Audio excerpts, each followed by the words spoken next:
The business world, I think, likes to talk about poker because I think there's a style of decision making that's very similar. It didn't work. Ooh, my. I didn't say oh, you My. guys like my You're coming in hard. That's all they have as a As we can all just tell by playing right now, it's hard to figure out why you would make any given decision.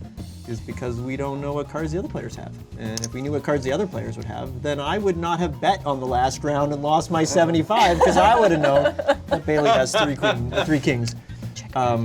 And so if we think about games that are classically thought of around AI, of like chess or Go, those games are all perfect information games is what we call them, because you can see everything that you need to know to be able to make your decision. And in poker, you don't have all the information to make your decision, and that's what makes it tricky.